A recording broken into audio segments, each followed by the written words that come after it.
Olá, seja bem-vinda, seja bem-vindo ao Pod Contas, o podcast da Escola Paulista de Contas Públicas, vinculado ao Tribunal de Contas do Estado de São Paulo. Eu sou Bibiana Camargo, diretora da escola, e acompanhada do meu amigo Leandro Dalólio, coordenador do Observatório do Futuro, eu tenho o prazer de receber hoje a secretária Natália Rezende, secretária de Meio Ambiente, Infraestrutura e Logística do Governo de São Paulo.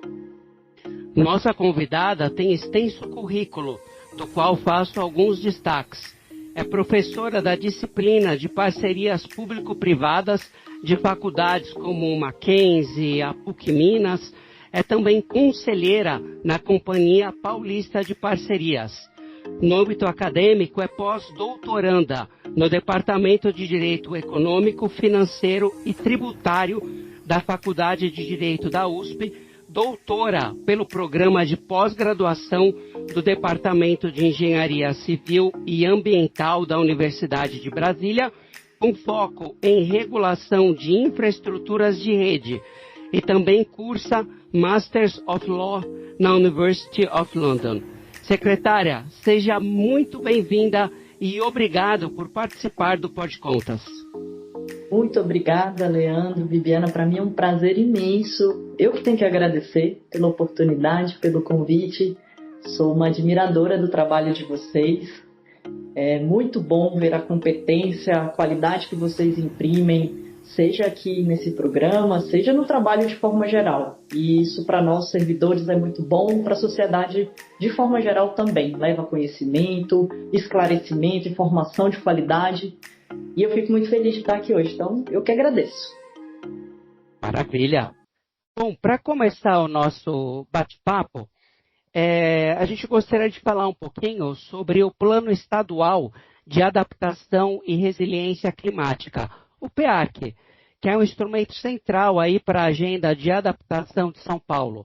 Poderia detalhar qual que é o objetivo central desse plano, considerando que a urgência do tema requer ações imediatas, bem como destacando como que se articula para fortalecer a capacidade de adaptação, resiliência do Estado e coordenando aí outras iniciativas de adaptação que já tem para promover aí essa questão de resiliência climática.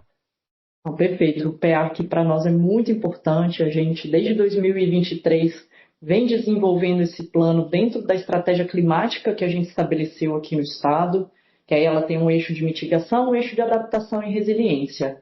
E aí tem um planejamento, uma governança muito robusta com o Comitê de Mudanças Climáticas, que a gente efetivou, todas as secretarias que cuidam de mudanças climáticas, o Conselho também de Mudanças Climáticas com a participação das universidades, da sociedade civil, dos municípios, considerando que esse tema é um tema que a gente fala que é governança multinível, multifontes, ou seja, tem que estar todo mundo integrado. E aí a gente, desde 2023, veio desenvolvendo esse plano de adaptação com o apoio da GIZ, a agência alemã. Fizemos uma escuta pública, uma escutativa muito grande, tivemos na consulta mais de 600 contribuições, 70% a gente conseguiu de alguma forma acatar, e fomos também em comunidades tradicionais, em aldeias indígenas, conversamos muito dentro do eixo que a gente colocou de justiça climática e como que a gente de fato observa isso na prática de forma concreta, com planejamento e ação. E bom, depois de todo esse processo participativo, de muito diálogo, no Dia Mundial do Meio Ambiente desse ano, a gente lançou o PEAC de uma forma dinâmica e incremental. Então, nós temos ciclos para a gente também observar a realidade, ter metas, ter indicadores e, de fato, fazer avaliações de políticas públicas, que é uma coisa que a gente precisa cada vez mais avançar no Brasil, falando aqui de administração pública. Dentro desse primeiro ciclo, a gente colocou 46 ações, 101 subações, em eixos muito bem estabelecidos que tratam de biodiversidade, saúde única, segurança alimentar, segurança hídrica, zona costeira, que também é muito importante da gente falar aqui no estado de São Paulo, com eixos transversais que é de justiça climática e infraestrutura. E aí em cada um deles a gente vem desenvolvendo, vem fazendo projetos, metas, indicadores, colocando no nosso site também para ser muito transparente e discutindo na governança climática que eu comentei, dentro do Conselho, dentro do Comitê. E aí, só para começar aqui a nossa conversa, eu vou citar alguns exemplos do que a gente já vem desenvolvendo. Então, quando a gente olha, por exemplo, segurança hídrica, que é essencial a gente falar, sobretudo aqui no estado de São Paulo. A gente tem estimulado muito um olhar integrado, e um olhar integrado desde lá dos recursos hídricos, de cada otobacia que a gente tem no estado. Nós temos 3.074 otobacias dentro das nossas 21 unidades de gerenciamento de recursos hídricos. Tudo que é necessário fazer na seca e na enchente. Por quê? Porque muitas vezes o município que há alguns meses estava com problema de escassez, agora vão começar as chuvas e vai ter problema de enchente. Então eu preciso olhar os dois extremos e eu preciso também olhar de uma forma por bacia hidrográfica regional. Por quê? Porque o curso d'água, ele não fica normalmente só em um município, ele perpassa. E a gente tem que entender como é que isso acontece, até porque a gente vem observando, e o nosso plano tem um horizonte até 2050, quando a gente olha a estratégia climática, de abastecimento humano, de irrigação, de indústria, de entender que os nossos aquíferos estão depreciando. Então, a gente precisa cuidar dos nossos aquíferos, precisa não só furar poço, é uma coisa que a gente fala muito com os municípios, mas olhar a perda d'água na distribuição. Por quê? Porque não adianta eu perfurar vários poços, perfurar 1, 2, 3, 4 poços e perder 50%, 60% na distribuição de água, que é o que muitas vezes acontece. Então, a gente precisa entender a cadeia, investir muitas vezes em troca de rede, em olhar para onde que o esgoto está indo, porque muitas vezes esse município que está aqui embaixo, o jusante, que a gente chama, ele pode fazer o papel dele, mas se o município montante não faz, o esgoto acaba descendo. E aí o Estado, por meio de iniciativas como Universaliza, por exemplo, tem tentado agregar esses municípios para a gente fazer clusters, que a gente chama, regionalizações, dar apoio técnico, financeiro também, para a gente ser efetivo e ter políticas estruturantes. Parar de enxugar gelo, que a gente fala, em segurança hídrica. A gente conseguiu avançar bastante já em trabalho de campo, em conversas, em 371 municípios do estado. A gente conseguiu efetivar a regionalização, um exemplo muito positivo para o Brasil de unidade regional, que é a Unidade Regional 1, com um contrato até 2060, meta ano a ano, 260 bilhões de investimentos contratualizados, uma regulação muito adequada ao setor de saneamento, em que eu só coloco na tarifa depois que eu faço o investimento, isso gera um alinhamento para, de fato, ter universalização, e aí a gente puxou o prazo para 2029, para, de fato, ter as externalidades positivas, como 54% a menos de poluição no Rio Tietê, que é um dos programas que a gente tem aqui e que a gente vem fazendo para e passo com o PEARC, porque diz muito respeito à segurança hídrica e à questão de restauração, que a gente pode falar um pouquinho melhor aqui também, que é um carro-chefe da gente cada vez mais avançar. A gente já está chegando em 30 mil campos de futebol, que a gente restaurou desde 2023, ajuda em segurança hídrica, ajuda no microclima, ajuda em mitigação e adaptação e resiliência das cidades. Só trazendo um pouquinho aqui do PEARC e, de novo, gente, obrigada pela oportunidade de falar aqui com vocês. Excelente, a gente que está se deleitando aqui.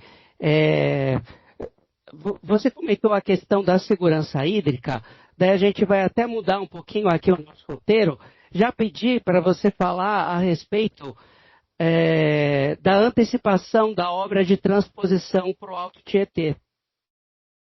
Sim, então, uma obra muito importante, está dentro desse planejamento que eu comentei, dentro da estratégia climática que a gente firmou. A gente conseguiu, com esse novo contrato da Uraium, da Sabesp, antecipar 6 meses, até por conta da eficiência que a gente ganhou e desse modelo regulatório de base de ativo de backward-looking, que a gente chama, de incentivar mais investimento. Então, a gente antecipou. É uma obra que tem 8,5 quilômetros de adutora, bem no finzinho, 500 metros de túnel e 8 bombas com capacidade de 315 litros por segundo, que totaliza até 2.500 litros por segundo, rompendo um vão, vencendo um vão de 98 metros para a gente sair ali do Rio Sertãozinho e ir para o Alto Tietê. Quando a gente faz esse tipo de infraestrutura, e a gente fez com um cuidado ambiental muito grande pela área de Mata Atlântica que a gente está ali, então a CETESB acompanhou muito de perto o licenciamento ambiental que a gente observou e olhou à risca para a gente conseguir dar mais 17% de capacidade para o sistema do Alto Tietê. E isso é muito importante para o Alto Tietê, que é o segundo maior reservatório que a gente tem quando a gente olha o sistema integrado metropolitano. Isso é importante para o Cantareira também, porque a partir do momento que a gente melhora aqui o Alto Tietê, a gente consegue também, com uma operação conjunta que a gente faz, também ajudar a preservar cada vez mais o Cantareira. Então, a gente está num cenário de chuvas abaixo da média histórica. Isso é uma coisa que a gente tem falado e tem todos os dias acompanhado. Exemplo, a gente fechou o mês de novembro com Cantareira batendo 108 milímetros de chuva. A gente tem se aproximado muito de 2021, quando teve uma seca prolongada também. As chuvas em novembro de 2021 foram 111 milímetros, um pouquinho abaixo. Quando a gente olha a média histórica, a gente bate 150 milímetros. Então, a média 150, a gente chegou em 108. De fato, está chovendo menos. Com essas obras, a gente vai aumentar a resiliência, não tenho dúvida. Esse ano, a gente entregou um aumento de capacidade da ETA Rio Grande em 400 litros por segundo. Ano que vem vai ser mais 500 litros por segundo. O projeto de Itaiaçupeba tem uma transposição bem importante. Itaiaçupeba-Billings acresce 4 mil litros por segundo. Está pronto o projeto. A gente já deve começar as obras. No final do ano que vem fica pronto. Mais 4 mil litros por segundo. É bem relevante. E aí, cada vez mais, a gente vai melhorando a resiliência. E aí, uma coisa que é importante, que eu estava falando aqui. Redução de perda d'água. Quando a gente olha a Sabesp, ela já tem uma média abaixo da nacional. Então, a Sabesp tem 33% de perda, a média é 40%. Então, é abaixo, mas precisa melhorar. E quando a gente olha uma média pré-privatização, o investimento era de 796 milhões, a média ali. A gente vai fazer até, que a gente colocou no contrato, e aí tem meta, enfim, tudo que eu falei, até 2029, 7,2 bi. Então, isso vai ajudar muito. E no segundo ciclo, mais focado ainda, porque aí a gente já acaba a universalização até 2029. Então, esse conjunto de obras vai deixar o estado de São Paulo muito mais resiliente, região metropolitana, Cantareira, não tenho dúvida. Esse momento agora, de fato, é um momento que a gente tem atenção e tem falado muito com as pessoas também. Tem chamado as pessoas para falar, gente, vamos fazer um consumo racional, consciente, importante, porque é um momento de todo mundo estar junto, porque de fato está chovendo menos. E a gente está se preparando, está planejando, está prevenindo para não chegar em crise, para não chegar em 14, 15 de jeito nenhum. Agora, a gente precisa agir de forma conjunta. É isso que a gente tem tentado passar muito também para as pessoas. Secretária, fazendo um gancho nesse exemplo concreto apresentado aí da segurança hídrica, eu gostaria de fazer uma pausa agora, pensar um pouco na estrutura do PEARC, fazendo uma análise do que foi falado até agora para os nossos ouvintes, que essa estrutura foi pensada de uma forma complexa, né, e abrangendo 5 eixos temáticos, a secretária já apresentou, né, que, só para retomar, biodiversidade, saúde única, segurança alimentar e nutricional, segurança hídrica e zona costeira, além de 2 eixos transversais estruturantes, que são infraestrutura e justiça climática. Nessa linha que a secretária apresentou de necessidade de integração, e aí focando nos gestores públicos e agentes políticos que precisam executar o plano, né, gostaria de apresentar como que a Secretaria vai coordenar e articular essas políticas setoriais, utilizando as estruturas já mencionadas, como o Comitê Gestor da Política Estadual e o Conselho Estadual de Mudanças Climáticas. Como é que vai ser feita a garantia dessa sinergia e integração de políticas, para evitar o que a gente costuma falar, né, na administração pública, essa duplicidade de esforços de implementação e a garantia de uma melhor execução? Como que a Secretaria tem pensado nessa questão? Isso, então esse é um dos pontos principais que, desde 2023, a gente vem falando muito em governança e até explicando o que é governança, trazendo para as pessoas, porque muitas vezes fica com esse termo que as pessoas falam, mas o que é isso? É exatamente o que você falou, é ter coordenação, é não ter sombreamento, não ter bateção de cabeça, que às vezes a gente fala. E aí, quando a gente efetivou tanto o comitê quanto o conselho, foi para isso. O comitê, nós somos coordenadores, então a Secretaria de Meio Ambiente, Infraestrutura e Logística coordena o Comitê de Mudanças Climáticas, E aí, dentro dele, tem as secretarias principais que tratam do PEARC, que olham mudanças climáticas.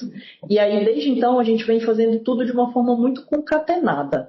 Quando a gente faz, elabora, desenvolve, aí a gente também presta contas para o conselho, que tem sociedade civil, que é muito importante para poder se juntar os esforços aqui, chegar nas pessoas também, ter uma capilaridade muito grande, os municípios, que é fundamental, não preciso nem falar, e a academia, que a gente tem feito muitos nossos planos de forma conjunta, como o primeiro plano de energia do Brasil, subnacional, com a USP, que a gente fez, que é bem legal também, está concatenado aqui com o PEAC, na parte de transição energética, de energia limpa. E vou dar alguns exemplos aqui do que a gente tem trabalhado muito. A gente tem um plano muito ambicioso de universalização, de segurança hídrica, como eu tinha falado. Só que para eu conseguir, de fato, avançar com esse plano, eu preciso muito da ajuda dos municípios, porque muitas vezes eles autorizam parcelamento de uso do solo, desapropriações, tem alguns licenciamentos que são municipais. Então, a gente tem feito também essa integração muito grande. E aí, via o Conselho, também dentro da URAI, a gente formou comitês para a gente conseguir ver as particularidades de cada região. Vale do Ribeira, por exemplo, é bem diferente da Baixada, dos municípios da Baixada. A gente lá tem um desafio de área rural. Na Baixada, a gente tem de palafitas. Então, a gente foi olhando cada local e, junto com um dos componentes do comitê, habitação, vendo o que é necessário fazer realocação de famílias, porque a área de risco eu não vou levar água e esgoto. Ou o que de fato já é consolidado. E muitas vezes, e esse é um dos grandes desafios também que a gente vem conversando muito com o Ministério Público, com os municípios, o que é consolidado e já tem água, mas não tem esgoto. E aí, para onde que está indo o esgoto? Para os mananciais, para o curso d'água. E aí a gente precisa ver, sendo consolidado, estando todo mundo de acordo, a gente entra sim para poder tirar o esgoto, tratar, coletar, tratar, e aí você tem uma melhoria também dos mananciais. Então, essa concatenação a gente faz muito em conjunto, faz dentro do comitê, tem as metas contratuais, a gente também tem no nosso site, se vocês olharem, a gente já explicitou muito lá das metas, a gente tem feito isso de uma forma com que não tenha sombreamento, tenha indicadores, tenha medição, até para ver o que a gente precisa eventualmente corrigir de rumo, o que eu preciso, o que está dando certo, o que eu preciso melhorar, né? Para isso que a chamada até ARR, né? Ali uma avaliação de resultado de regulatório, de política pública, é importante a gente fazer isso. Dentro do PEAC estão previstos esses instrumentos que casam também com esses contratos de longo prazo que a gente está fazendo. Saúde, também é outro componente que a gente tem, outro membro. A parte de água mesmo, a gente sempre vê muita qualidade. Então, eu preciso ver potabilidade, vigilância sanitária. Então, a gente tem discutido muito isso dentro do comitê e de uma forma organizada. Só citando alguns exemplos aqui do que a gente tem desenvolvido em conjunto e aí de uma forma organizada. Defesa Civil também, né, um grande parceiro que a gente tem, e aí em todos os âmbitos, no incêndio, por exemplo, nas chuvas, aonde, por exemplo, que eu vou fazer uma drenagem específica de rodovias, por exemplo, ali na BR-111, na SP-055, onde a gente teve o desastre de São Sebastião. Então, a gente faz também em conjunto para ver os pontos de drenagem, aonde que a Defesa Civil indica também que é mais área de risco, menos área de risco. Então, a gente tem feito um trabalho bem interessante com planejamento. Acho que isso é uma coisa importante da gente falar, né, para a administração pública. É muito importante ter planejamento. A gente só está tendo esses resultados concretos porque lá no início a gente parou, planejou, organizou, estruturou a equipe aqui na secretaria. Demora um pouquinho mais? Demora, mas é extremamente necessário para a gente ter resultado estruturante, que é o que precisa para meio ambiente, para infraestrutura. E aí esses comitês eles ajudam muito também na organização. Essa questão do planejamento, secretário, a gente costuma abordar bastante aqui no Tribunal de Contas. Inclusive, tem saído um alerta para os municípios, quando a gente fala do IEGM, que é o Índice de Efetividade da Gestão Municipal, o resultado que é menos satisfatório é justamente do planejamento, que deveria ser o estruturante e que acaba angariando os resultados para os demais as demais áreas do índice, né? Então a gente tem focado bastante nessa questão. Voltando para o tema da nossa conversa aqui, só fiz essa pequena parte, um dos diferenciais e as premissas fundamentais do PA que é a inclusão da justiça climática, que é um dos eixos, né, que a gente apresentou transversal e estruturante. E para a administração pública, isso implica em ações diferenciadas. Como que a secretária vê a função do plano no reconhecimento dos impactos que as mudanças climáticas têm nos grupos mais vulneráveis? E quais são as medidas concretas que o PEARC priorizará para combater o racismo ambiental e a desigualdade de modo geral? Esse tema é muito relevante, a gente debateu muito, a gente fez alguns seminários específicos de justiça climática, trouxemos especialistas para ver exatamente isso. Como é que a gente planeja e executa também, porque ação concreta é importante, e é importante não só ficar no papel, né, como você falou bem. E aí, dentro desses eixos, a gente foi organizando, e dentro das 101 subações, a gente foi colocando a ótica da justiça climática em cada uma delas. Biodiversidade, a gente tem tratado muito de restauração, de como é que a gente torna as cidades mais esponjas, mais adaptadas, e como é que a gente enxerga a cidade como um todo, também as franjas, que é uma coisa que a gente fala, por exemplo, quando a gente estimula os pagamentos por serviço ambiental. Então, a gente conversou muito no desenvolvimento do PEARC com as comunidades, muitas vezes comunidades mais isoladas, que estão em áreas rurais, que têm aldeias indígenas dentro de parques estaduais. Então, tem uma série de complexidades que a gente foi olhando uma a uma. E aí foi vendo, por exemplo, como é que eu dou escala, e aí de uma forma organizada, nos nossos PSAs. A gente começou 2023, e aí dentro do PEARC a gente está estimulando isso também, a ter mais, com 6 aldeias indígenas para poder fazer o pagamento por serviço ambiental. Então a gente faz, junto com a Fundação Florestal, que é vinculada aqui à Secretaria, um plano de trabalho bem desenvolvido para a gente ter mais restauração dentro dessas áreas e ter um pagamento por serviço ambiental correlato. Monitoramento de fauna, enfim, tem toda ali uma organização que a gente faz com eles, é um comitê que eles mesmos compõem, eles mesmos escolhem as aldeias. Hoje a gente já está com 14, de 600 mil a gente passou para 2,4 milhões de investimentos, e aí a gente está para e passo acompanhando, ajudando, apoiando. Outro exemplo, pescadores artesanais. Então, a gente tem um PSA também de lixo no mar, para esses pescadores artesanais nos ajudarem a tirar lixo do mar. E aí a gente já bateu aí mais de 600 toneladas desde o início do programa, estamos avançando cada vez mais na costa, e aí tem um pouco ali de biodiversidade, zona costeira também, para a gente conseguir ter a melhoria ambiental junto com o aspecto social. E aí a gente faz junto com eles também esse pagamento do serviço ambiental. Tem outro PSA bem legal no Vale do Ribeira e no Vale do Paraíba também, com comunidades quilombolas. E aí, exemplo, o PSA Jussara, que já foi um problema muito grande do palmito Jussara aqui no estado de São Paulo em relação à devastação, enfim, desmatamento, e que aí a gente está fazendo a cadeia para poder estimular o plantio, geração de emprego e renda com o PSA e depois também com a comercialização ali junto com o turismo de base comunitária, que é bem interessante. A gente estava com 98 famílias, a gente está chegando a 400 agora. A gente está fazendo agora, estruturando a cadeia do pinhão. Então, outro dia eu fui lá em Cunha, conversei com mais de 50 produtores, o que a gente está fazendo? E é super interessante, uma cidade pequena, mas 22 mil habitantes, mas que chega quase à produção do Rio Grande do Sul, se a gente olhar de pinha. Só que as araucárias estão envelhecendo. E eu preciso fazer a restauração delas. Então, a gente está junto com a comunidade ali local, tradicional, fazendo tanto a restauração quanto a cadeia do pinhão para aumentar o emprego e renda da região. É muito legal. A gente está fazendo isso com pequenos produtores rurais também, ali perto de São Luís do Paraitinga, no Vale do Paraíba.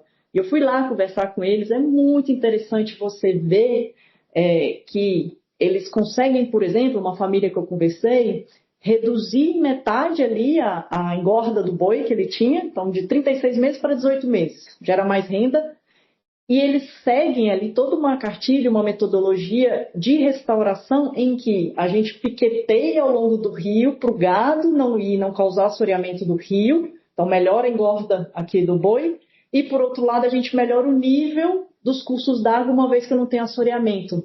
Então, eles falando isso é muito legal também da gente ver, de mostrar que eles falaram para mim, né? Poxa, está aumentando o nível aqui o meu curso d'água, eu estou tendo mais disponibilidade hídrica, a minha produção aumentou e eu estou tendo mais mata nativa. E isso começou com o PSA, que agora eles nem precisam mais. Então, é uma política social e ambiental muito legal, sabe? Que a gente colocou no PEAC também para estimular, que eu dei uns exemplos, né? Mas a gente está olhando isso em todas as partes do Estado.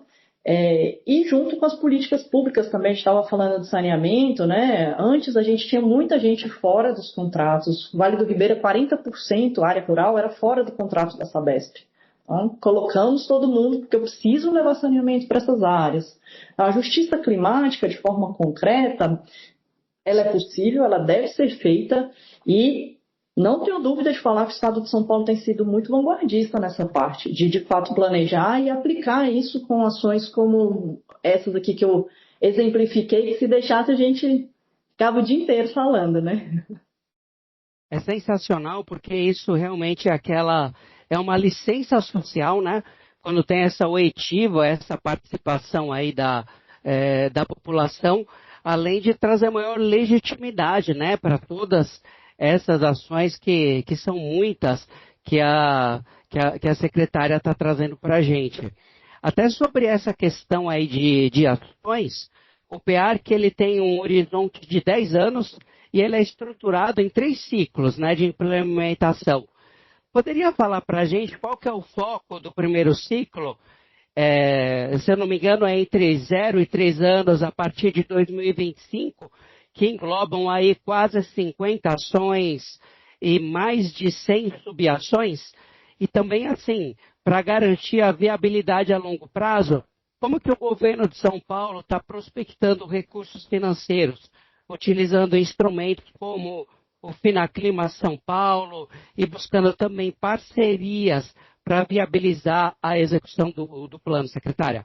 Isso, perfeito. E a gente discutiu muito essa questão dos ciclos, da implementação, porque como a gente estava falando da adaptação e resiliência, a gente precisaria ter uma dinâmica e uma incrementalidade, exatamente para a gente ir acompanhando a realidade e as ações no território. Então, a gente estabeleceu, junto com o pessoal da GIZ, depois dessas consultas, esse prazo de 10, com os 3 ciclos, e aí o primeiro com 46 ações, 101 subações. Isso depois desse processo de participação, de controle de participação social, em que a gente acresceu também algumas ações, algumas subações, então a gente foi muito contributivo todo esse período que a gente fez de escutativa.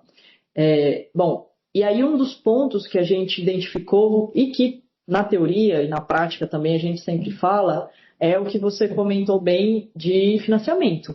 Então, a gente precisa de ter o financiamento, de ter as fontes, e aí é o que a gente fala aqui de blended finance, né? Então, é uma mistura entre recursos públicos e privados. Tendo planejamento e organização, a gente vai vendo as ações e subações e o que cada recurso é mais eficiente. Então, a gente tem lá, por exemplo, na parte de macrodrenagem, muitos recursos públicos alocados, que no final desse ano, inclusive, a gente já acaba obras como Jabuticabal, já entregamos algumas obras de macrodrenagem no Ribeirão Eusébio, Franco da Rocha, Francisco Morato, isso tudo recurso público. Então, alguns exemplos, né? As barragens em Amparo Pedreira são importantes para armazenar 85 bilhões de litros de água, beneficiar 5,5 milhões de pessoas na região administrativa de Campinas, também recurso público, 1,5 bilhão ali de reais. Por outro lado, a gente tem determinados contratos, determinadas ações, que fazer parcerias público-privadas é mais eficiente. Então, a gente tem estudado, por exemplo, na parte de desassoreamento, em que desde 2023 a gente já tirou ali mais de 328 mil caminhões cheios de sedimento, de lixo, do Alto Tietê e do Pinheiros. São contratos que, por mais que a gente atinja uma eficiência, a gente tem batido recordes ali de retiradas de sedimentos, a gente quer dar uma estabilidade maior para as pessoas. A gente quer que, independentemente de governos, a gente tenha essa limpeza do rio E mais, a gente está crescendo dentro de uma PPP, aí uma concessão administrativa 100% de recurso público, mas com um prazo de 15 anos, em que a gente consiga também retirar o resíduo flutuante e colocar ações de educação ambiental, que é um foco muito grande nosso aqui também, que eu acredito muito, extremamente necessário, para que o lixo não chegue lá. Então, enquanto chegar, tudo bem, a gente vai retirar, mas o que a gente quer é que ele não chegue lá. E aí a gente tem tratado isso dentro de um contrato de longo prazo porque eu consigo fazer a amortização do investimento ao longo do tempo. Então isso ajuda também a eu ter mais investimentos no hoje, amortizando no prazo contratual. A gente criou também, em conjunto com a FIA, depois de muito estudo, o pessoal da USP, o Finaclima, que é um mecanismo de Blend and Finance em que a gente tem ali um portfólio do Nascentes, do Refloresta, de áreas em que a gente vê que são necessárias ter a restauração, e aí a gente está focando muito, por exemplo, no Cantareira, ali em Nascentes, no Pontal do Paranapanema, onde a gente precisa formar mais corredores ecológicos, e aqui um rol de doadores, de pessoas que precisam compensar, fazer compensações, têm obrigações legais, em que a ideia era dar mais celeridade, com transparência, uma contabilidade e também com uma governança em que eu tivesse a academia, o setor produtivo, o Estado, auditoria independente, financeira. Então, a gente criou o Finaclima muito para a gente conseguir fazer esse mecanismo de dar uma melhor governança em recursos que são privados, mas que têm uma orientação pública, porque eles vão atender, por exemplo, objetivos que estão no PEAC, que estão na nossa estratégia climática.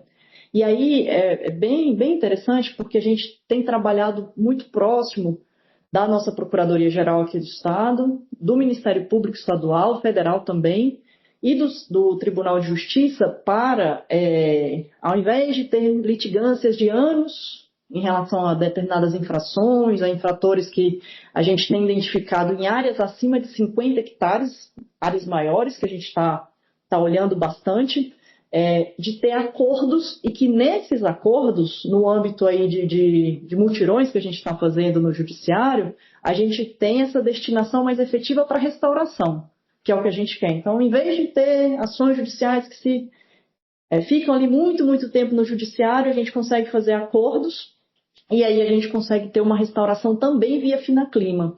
A gente fez um mutirão recentemente, dos dias 24 a 28, a gente conseguiu chegar em mais de 2 milhões de recuperação, cerca de 300 a 400 hectares ali que aí a gente vai começar. Então é bem legal também, é um mecanismo inovador que a gente colocou aqui como uma das possibilidades de financiamento que a gente estudou muito junto com a academia. Então por isso que é legal também toda essa interação, esse nosso conselho que envolve universidades, porque aí você junta uma política pública baseada em evidências, em dados, muito estudo com ações práticas.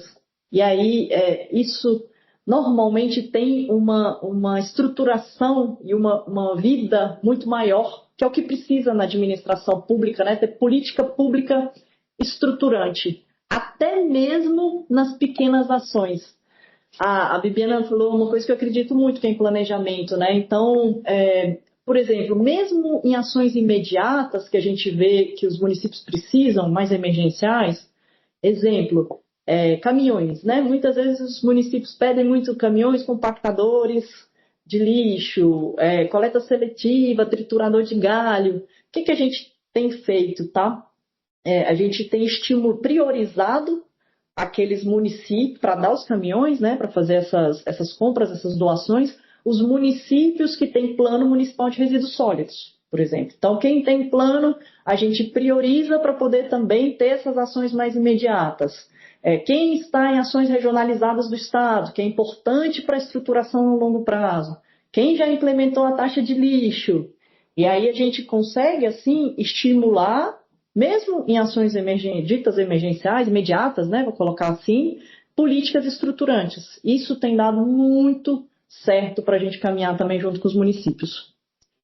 Secretário, tem sido muito interessante acompanhar essas ações da Secretaria e aí parabenizar a sua gestão tão embasada tecnicamente, assim, ver você falar realmente é uma aula e tão moderna, uma administração pública tão moderna, assim. Então, tem sido realmente um prazer acompanhar essas ações. E já encaminhando para o final da nossa conversa de hoje, vamos falar um pouquinho do PEARC enquanto resposta para o nível local. A adaptação eficaz depende dessa capacidade de resposta, né? Como que o PEARC enfatiza o zonamento ecológico econômico e prevê ações de apoio municipal? Aí eu gostaria que, se possível, que abordasse como que o Estado garante que os gestores locais, especialmente em municípios menores, que têm suas peculiaridades, dificuldades, né? Como que eles terão acesso para esse apoio técnico, para incorporar os estudos de ameaças e projeções climáticas, para elaborar os seus planos municipais de adaptação e contingência, e especialmente para utilizar esses dados para identificar as suas vulnerabilidades e orientar de forma objetiva e precisa as ações e investimentos. Então, como que eles fazem uso de todo esse acervo para implementar de forma prática nos seus municípios? Isso, perfeito. Então, a gente tem estimulado muito essas práticas nos municípios, tanto com apoio técnico quanto financeiro. E aí o zoneamento ecológico econômico é um instrumento muito rico que a gente tem, o DataGel também, que a gente tem tudo livre, público, transparente no nosso site, só que muitas vezes a gente vê que o município não consegue usar bem. E aí, o que a gente fez aqui na secretaria? Além de usar o ZE para poder ser um dos pilares de subsídio, de substrato para a gente fazer o PEARC, então a gente usou muito o ZE para isso, a gente tem feito muita capacitação. A gente já está passando ali de 200 municípios, mais de 300 gestores municipais que a gente tem ido e tem feito capacitações, e aí com nível iniciante, depois intermediário, avançado. Então a gente tem feito cursos muito programados aqui junto com a nossa diretoria de planejamento para, de fato, a gente capacitar os municípios para eles saberem usar, por exemplo, nos seus planos diretores. E isso nos recentemente, a gente fez uma parceria bem interessante com o MMA e com a ENAP, a Escola Nacional de Administração Pública, para a gente capacitar os municípios a fazer os seus planos de adaptação e resiliência. Então, todos os municípios aqui do estado de São Paulo, a gente tem estimulado a fazer esse curso, e aí a gente colocou módulo online, também virtual, para as pessoas poderem acessar depois, para ficar disponível lá na ENAP, e isso ajuda nessa parte de planejamento, ajuda na parte de apoio técnico. Então, a gente tem feito muito esse esforço para levar isso em todos os municípios. Mais de 70% aqui dos nossos municípios tem menos de 30 mil habitantes, né? Então, é um desafio, sim, que a gente tem, inclusive para apoio financeiro, tentado naquela lógica de priorização que eu comentei, ver aqueles municípios que são menores, porque muitas vezes eles não têm capacidade. Só que mesmo nos menores, eu também preciso estimular boas práticas. Então, o exemplo do caminhão que eu dei, eu vou estimular aqui quem implementou a taxa de lixo, quem colocou o seu plano, quem tem coleta seletiva, e aí, em eventual caso de empate, eu priorizo o que é menor, o que tem uma menor população, porque normalmente é o que tem menos capacidade financeira. E aí a gente vai juntando as ações tanto de apoio técnico, quanto também de apoio financeiro via, seja recurso público, seja esse estímulo em recursos do próprio Estado com essas políticas, linhas da Desenvolve também, que a gente tem trabalhado muito no sentido de, todas as vezes que tem esses planejamentos, seja resíduos, drenagem, que é um dos grandes problemas dos municípios de forma geral, porque não tem fonte de financiamento. Água e esgoto você tem uma tarifa, resíduo você tem que ter uma taxa, em tese, ou tarifa, a drenagem você não tem. Então, a gente está tentando também, junto com os comitês de bacias, ir nos comitês, fazer junto com a SPAGOS, nossa agência reguladora de recursos hídricos, ajudar a fazer plano, porque não adianta também eu fazer obra sem ter plano. E aí, muitas vezes, uma obra que eu faço mal feita dentro do município, exemplo, a montante, eu jogo água para jusante, e aí eu acabo prejudicando, alagando uma área que antes não era alagável. Então, a gente tem ajudado primeiro no planejamento, no plano, por exemplo, dessa questão de drenagem, depois via também linhas da Desenvolve, em que a gente, a depender dos critérios esses de priorização que eu comentei aqui, a gente equaliza os juros, então não paga juros, a gente entra com recurso também para ajudar o município, de uma forma com que eu olhe sim para o tamanho do município, né? A gente entenda que os menores têm menor capacidade e coloque-os também nessa lógica de planejamento, de organização. E uma coisa que a gente tem tentado fazer muito nos municípios, de forma geral, menores, maiores, e com as pessoas, que é a educação ambiental. Isso é um ponto que no PA que a gente frisou e eu tenho sempre tentado falar, porque eu sei que não é algo que pode aparecer do dia para a noite, amanhã, daqui 1 mês, 2 meses, mas para mim é uma coisa que muda a sociedade. Então, a gente tem trabalhado muito com a Secretaria de Educação aqui do Estado, para colocar cada vez mais no ensino fundamental, ensino médio, enfim, tudo que a gente tem ali das nossas disciplinas, parte de resíduos sólidos, de transição energética, com as secretarias municipais também a gente tem feito muita parceria e com a sociedade, com as escolas, fica até aqui também o convite, se a gente puder fazer parcerias em relação a isso, para a gente é ótimo, porque a gente tem cada vez mais trabalhado em materiais para a gente conseguir chegar nas pessoas e falar que, por exemplo, se elas jogarem um lixo, muitas vezes para no rio. E aí, as 100 mil toneladas que a gente tirou só do Pinheiros se revertem em 140 milhões de reais que eu poderia gastar em outra política pública, em vez de ficar ali tirando lixo. Então, que foi o lixômetro que a gente colocou no Pinheiros, né? Então, pode parecer besteira, né? Mas é uma sementinha ali que a gente joga que, para mim, faz muita diferença. E aí a gente tem trabalhado isso nos municípios pequenos, nos grandes também, de uma forma com que a gente atinja cada vez mais as pessoas, mesmo os paulistas. Perfeito, secretária. É mais ou menos cada um fazendo a sua parte, independente de ser grande ou pequeno, que a gente vai chegar nesse resultado de não deixar ninguém em nenhum lugar para trás. A gente quer agradecer demais por ter separado esse seu tempo na sua agenda concorrida para conversar conosco e pode ter certeza que virão outras conversas e outros projetos também. E para aqueles que nos assistem, a nossa audiência, a gente convida a continuar nos acompanhando pelas nossas redes sociais e a divulgarem esse e os nossos outros episódios. Muito obrigado.